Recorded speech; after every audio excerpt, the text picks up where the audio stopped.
साथियों नमस्कार, मैं दिनेश कुमार सिंह आज एक नए विषय के साथ आपके सम्मुख उपस्थित हूं और विषय है ग्राम पंचायतों का गठन, ग्राम पंचायतों की बैठकें, ग्राम पंचायतों में बैठकों की सूचना दिए जाने की विधि, ग्राम पंचायत की बैठकों के लिए कोरम, ग्राम पंचायत के लिए अध्यक्षता बैठक की कौन करेगा, प्रधान अनुपस्थित है तब बैठक कैसे होगी, गांव पंचायत का जो प्रधान है उसको क्या विशेषाधिकार प्राप्त है।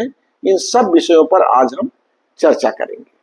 साथियों, आप जानते हैं कि हिंदुस्तान के संविधान में एक क्रांतिकारी परिवर्तन सन 1992 में हुआ जब 73वां संशोधन पास हुआ।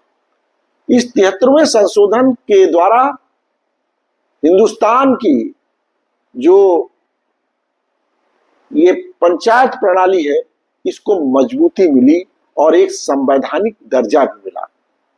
त्रिस्तरीय पंचायत सिस्टम की व्यवस्था की गई और संविधान में धारा 243 ए से लेकर 243 ओ तक जोड़ी गई और साथ ही साथ अनुसूची 11-20 में जोड़ी गई, जिसमें 29 विषय शामिल किए गए जिन पर इन पंचायतें जो होंगी वह अपने शासन चलाने के लिए, स्वतंत्र शासन के लिए कानून बना सकती हैं।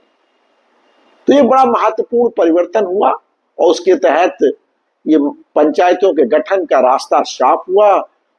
24 अप्रैल 1993 को यह 73वां संशोधन जो है लागू भी हो गया। साथियों, उत्तर प्रदेश पंचायती राज अधिनियम की धारा 11(4) में कहा गया है, 11(4)(1) में क्या कहा गया है कि राज्य सरकार अधिसूचना द्वारा किसी ग्राम या ग्रामों के समूह जिनकी जनसंख्या 1000 या अधिक हो, अगर एक मान लीजिए बड़ा गांव है तो उसकी जनसंख्या 1000 से अधिक तो ग्राम के लिए ही, अगर छोटा है तो उसमें एक आधा राजस्व गांव और जोड़ा जाए जिससे उसकी जनसंख्या 1000 या उससे अधिक हो जाए। तो राज्य सरकार अधिसूचना द्वारा किसी ग्राम को या ग्रामों के समूह को जिनकी जनसंख्या 1000 या अधिक है उस क्षेत्र को पंचायत क्षेत्र घोषित कर सकती है, पंचायत क्षेत्र घोषित कर सकती है। और इसके लिए जो पंचायत का गठन होगा उसे हम कहेंगे ग्राम पंचायत, उस क्षेत्र की ग्राम पंचायत। मान लीजिए एक गांव बहुत बड़ा है और उसी को घोषित कर दिया गया पंचायत क्षेत्र, तो उसकी जो पंचायत ग्राम पंचायत बनी उसका कोई नाम भी रखा जाएगा। अब ये पंचायत क्षेत्र बन गया। इस पंचायत क्षेत्र का मुखिया गांव का, उस गांव का प्रधान होगा। इस पंचायत क्षेत्र को इतने क्षेत्रों में विभक्त किया जाएगा, छोटे छोटे एरिया में बांटा जाएगा और उन छोटे छोटे जो क्षेत्र होंगे, प्रशासनिक क्षेत्र, उनको हम वार्ड कहेंगे। इसके बारे में भी पंचायत राज अधिनियम में व्यवस्था है। नियम 3(घ) भी है और नियम 3(घ) में क्या कहा गया, जहां 1000 तक आबादी होगी, किसी ग्राम पंचायत की आबादी 1000 तक है,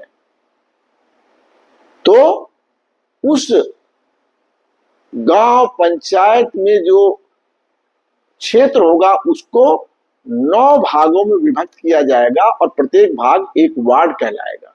मतलब 9 वार्ड होंगे, 9 सदस्य, उन वार्डों के लिए एक एक सदस्य का चयन वहां के मतदाता करेंगे और उस सदस्य को वार्ड मेंबर कहेंगे। इसी प्रकार यदि 1000 से अधिक है जनसंख्या और 2000 तक है तो वहां पर उस क्षेत्र को 11 भागों में बांटा जाएगा, अर्थात 11 वार्ड होंगे।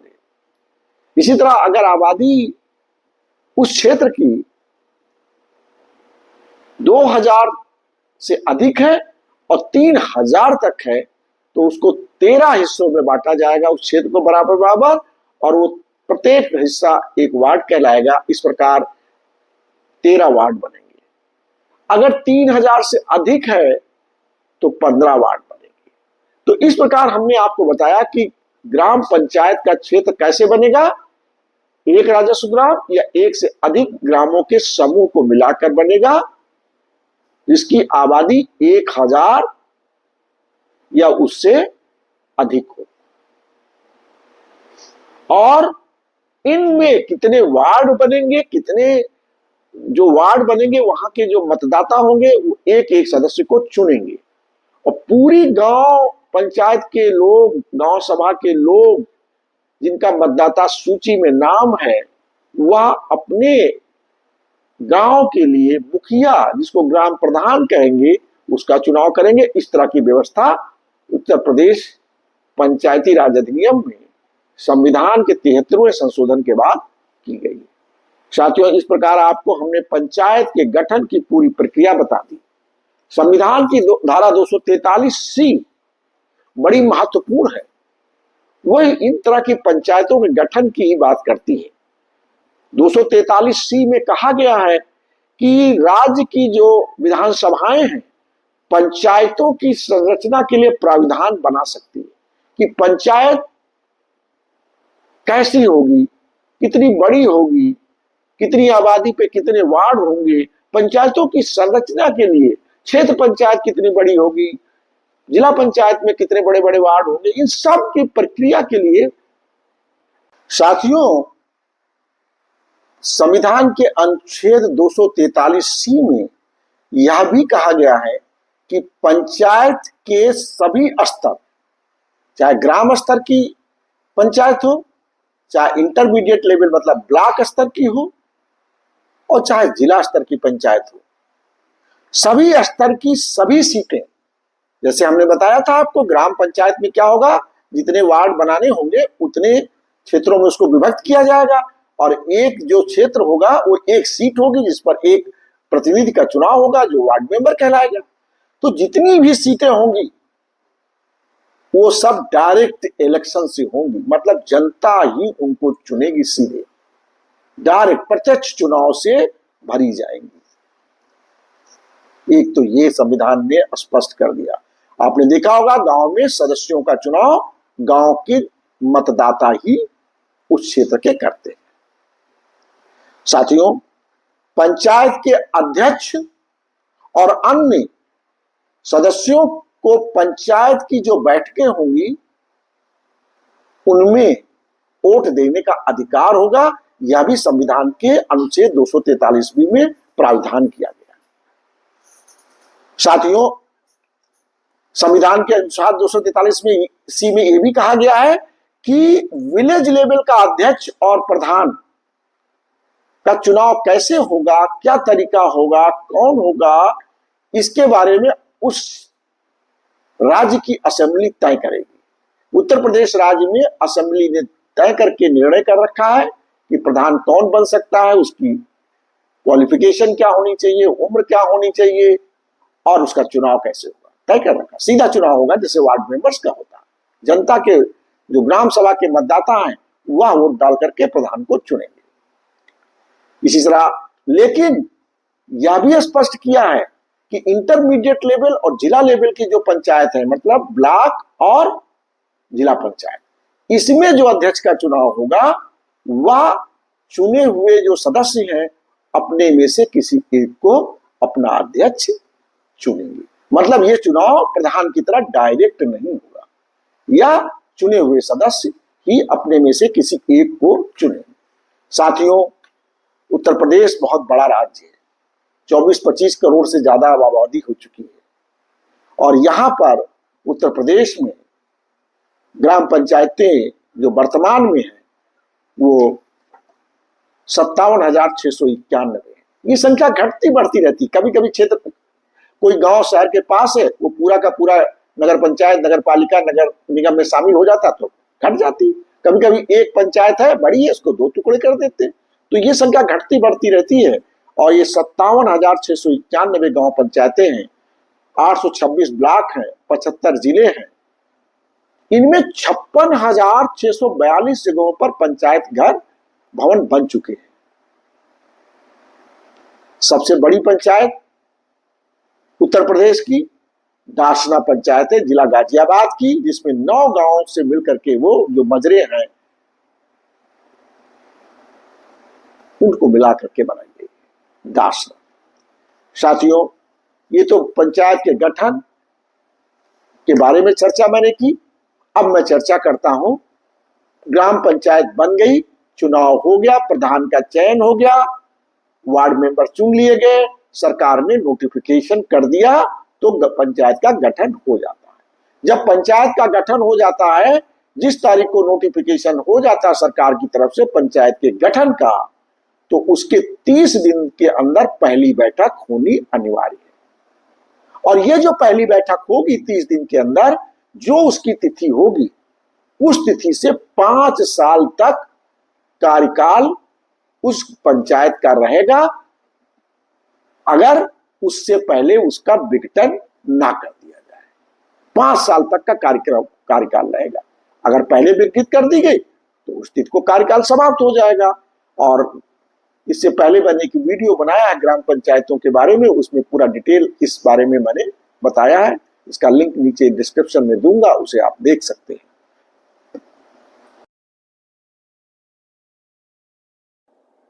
अब हम चर्चा करते हैं ग्राम पंचायत की बैठकें आयोजित करने के समय। ग्राम पंचायत की बैठकें, ग्राम पंचायतों के गठन की अधिसूचना जब जारी कर देती है सरकार चुनाव के बाद पंचायतों के, तो वो जो अधिसूचना जिस तारीख को जारी होती है, नियम में व्यवस्था है कि अधिसूचना जारी होने की तिथि के 30 दिन के अंदर ग्राम पंचायत की पहली बैठक होगी, या जो है अधिनियम की धारा 12 में और 38 में इसका प्रावधान किया गया है। यह भी प्रावधान किया गया है इसमें कि ग्राम पंचायत की बैठकें प्रत्येक माह में कम से कम एक बार हो, और 2 बैठकों के बीच का अंतर 2 माह या उससे अधिक का नहीं होगा। मतलब हर महीने एक बैठक को अनिवार्य नियमों में बनाया गया है।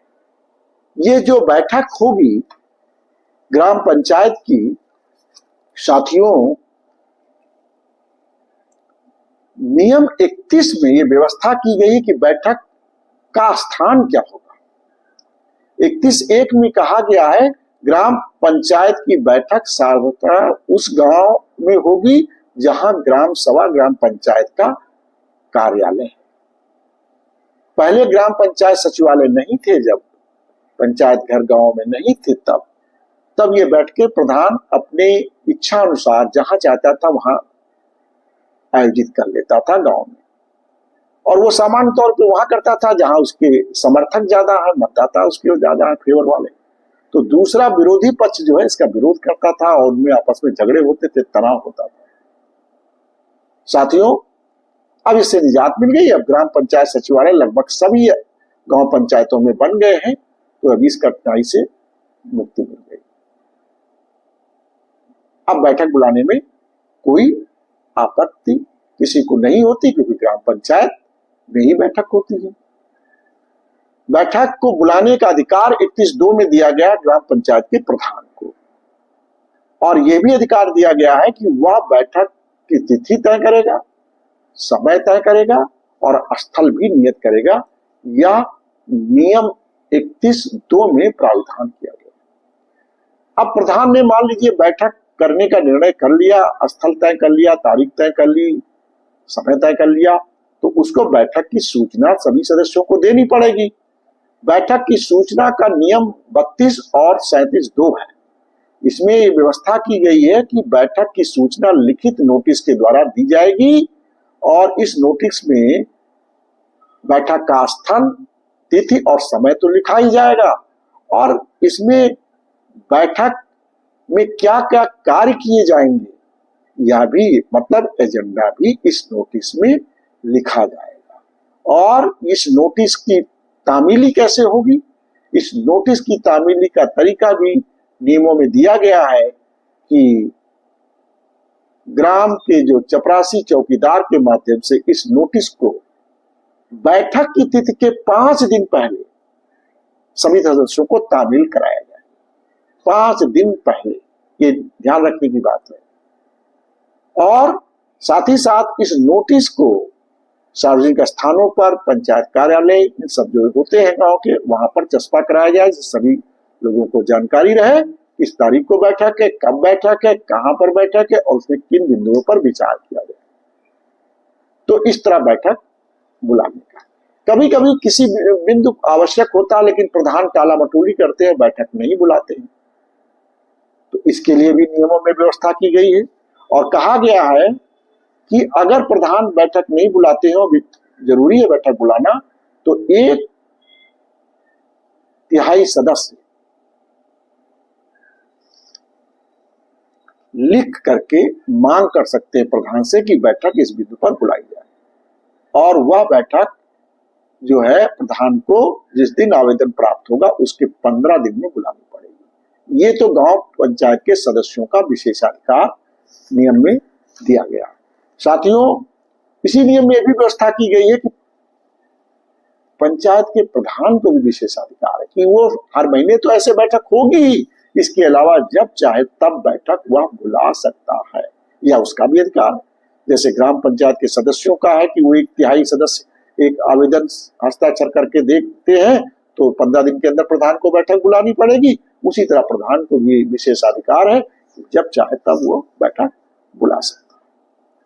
तो इस तरह बैठक बुलाने की प्रक्रिया हमने आपको स्पष्ट कर दी। साथियों, बिना बैठक के भी प्रधान ग्राम पंचायत के काम को करा सकता है। मान लीजिए कोई कार्य जरूरी है और वह कार्य कराने का निर्णय लेने का अधिकार ग्राम पंचायत का है, उसके अधिकार क्षेत्र में है, लेकिन समय कम है, बैठक नहीं बुलाई जा सकती, तब क्या करेगा प्रधान? उसको यह अधिकार प्राप्त है कि वो कार्य करा देगा और अगली बैठक में उसको पंचायत की प्रस्तुत कर देगा। यह भी अधिकार प्रधान को दिया गया। अब जो बैठक बुलाई गई, जिस तारीख को बैठक बुलाई गई है, तो प्रधान मान लीजिए बैठक में अनुपस्थित हो जाता, सबसे पहले तो कोरम देखा जाएगा कि बैठक में जो सदस्य हैं सब आ गए कि नहीं। सब नहीं आए तो मान लीजिए कुछ एब्सेंट है तो कोरम देखा जाएगा। और कोरम क्या होता है? इस बैठक का जो कोरम होता है वो 1/3 होता है। अगर 1/3 सदस्य है तो कोरम पूरा है। और कोरम में प्रधान को भी शामिल किया जाएगा। प्रधान और सदस्य मिलकर के जितना है उसका 1/3। अगर स्थगित बैठक हो रही तो कोरम नहीं देखा जाएगा, ये भी नियम है। तो इस तरह कोरम देखा जाएगा। अब मान लीजिए बैठक बुला ली गई, प्रधान अनुपस्थित हो गया, नहीं आया किसी कारणवश, तो बैठक की अध्यक्षता कौन करेगा? बैठक कैसे होगी? नियम 46 में यह व्यवस्था की गई है कि प्रधान किसी को मनोनीत कर देगा, किसी पंचायत सदस्य को, और उसकी अध्यक्षता में बैठक होगी। उसको वही सब अधिकार प्राप्त होंगे जो प्रधान को प्राप्त है। ये मनोनयन का अधिकार भी प्रधान को प्राप्त है। साथियों, अगर प्रधान ने मनोनीत नहीं किया, ये नियम 46 में इसकी व्यवस्था है, अगर प्रधान ने मनोनीत नहीं किया तब क्या होगा? तब जो निर्धारित अधिकारी है वह भी किसी को मनोनीत कर सकता है। मान लीजिए इनमें दोनों किसी ने मनोनीत नहीं किया और प्रधान अनुपस्थित भी है, तब मीटिंग कैसे होगी? तो नियमों में व्यवस्था है कि उपस्थित जो सदस्य हैं वह किसी अपने में से किसी एक सदस्य को, पंचायत सदस्य को नियत कर देंगे और उसकी अध्यक्षता में बैठक होगी। इस तरह बैठक किए जाने का प्रावधान साथियों किया गया है। और ये जो बैठक होगी इसको हौच पौच तरीके से ना हो, व्यवस्थित ढंग से बैठक हो, इसके लिए भी नियमों में व्यवस्था है कि बैठक को विधि अनुरूप, किस विधि के अनुरूप चलाया जाए। और ये इसकी प्रक्रिया 35(3) में दी गई है। और कहा गया है कि बैठक की क्या प्रक्रिया होगी। पहले तो क्या होगा कि गत बैठक की कार्रवाई पढ़ करके सुनाई जाएगी और सब लोग जब प्रमाणित कर देंगे तो पुष्टि स्वरूप प्रधान उस पर हस्ताक्षर कर देंगे। दूसरा क्या काम होगा, गत माह का हिसाब किताब प्रस्तुत किया जाएगा और इस पर ग्राम पंचायत विचार करेगी। तीसरा क्या होगा, परिवर्तन जो वोटर लिस्ट में हुआ उसकी सूची प्रस्तुत की जाएगी उस पर, जिससे कि सदस्यों को जानकारी है। कोई सूचना जीओ, सर्कुलर, निदेशालय से आया हो, शासन से आया हो, भारत सरकार से आया हो, उच्च अधिकारियों से आया हो, डीपीआरओ से आया हो, तो ये जो आदेश निर्देश सब आते हैं इनको भी इस बैठक में पढ़कर सुनाया जाएगा और समझाया भी जाएगा। केवल सुनाया नहीं जाएगा, समझाया जाएगा, जिससे लोगों को जानकारी है। सरकार की नीतियों की, नियमों की, आदेशों की, निर्देशों की जानकारी समिति ग्राम पंचायत जो है उसके सभी सदस्यों को हो। कोई विकास कार्य जो विगत माह हुआ हो उसको भी इस मीटिंग में प्रस्तुत किया जाएगा, उस पर विचार करेगी ग्राम पंचायत। प्रश्नों का कोई उत्तर अगर है तो उत्तर भी देना पड़ेगा। प्रश्न है तो उप समितियां जो गठित होती हैं उनकी कार्रवाई का विवरण भी प्रस्तुत किया जाएगा, उन कार्रवाइयों पर भी विचार करेगी ग्राम पंचायत।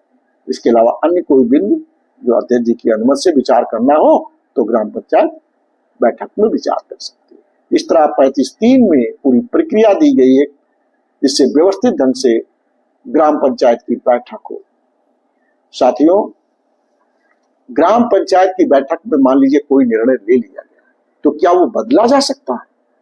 इसके लिए भी नियम में व्यवस्था की गई है 40, और कहा गया है कि अगर 2/3 सदस्य लिखकर मांग करते हैं कि ये नियमों में जो निर्णय लिया गया है बैठक में इस पर पुनर्विचार किया जाए, पुनरीक्षण इसका किया जाए, तो 2/3 सदस्यों की मांग पर प्रधान बैठक बुला करके उस पर पुनरीक्षण करेगा। शर्त यह है कि वह कर शुल्क से संबंधित विषय न हो और या बजट का प्रस्ताव अगर कोई पास हुआ उससे संबंधित विषय। अगर इनसे संबंधित है तो पहले निर्धारित अधिकारी की जानकारी में ला करके उसकी अनुमति लेनी पड़ेगी, तब पुनरीक्षण पर विचार किया जा सकता है। तो इस तरह पुनरीक्षण के भी नियम बने हुए हैं और ये व्यवस्था है। साथियों, बहुत बहुत धन्यवाद। आप अगर अभी तक हमारे चैनल को सब्सक्राइब ना किए हो तो अनुरोध रहेगा कि सब्सक्राइब कर ले, जुड़े रहे, फॉलो करते रहे। इस तरह की जानकारियां मिलते रहेंगी। जब आपका ज्ञान ठीक होगा, जानकारियां होंगी, तो आप अपने प्रधान के ऊपर दबाव भी डाल सकते हैं कि वो ये काम करे, और प्रधान को जब कानून की जानकारियां होंगी तो वह जनहित में काम करने में सक्षम होगा और कोई गलतियां नहीं होगी। बहुत बहुत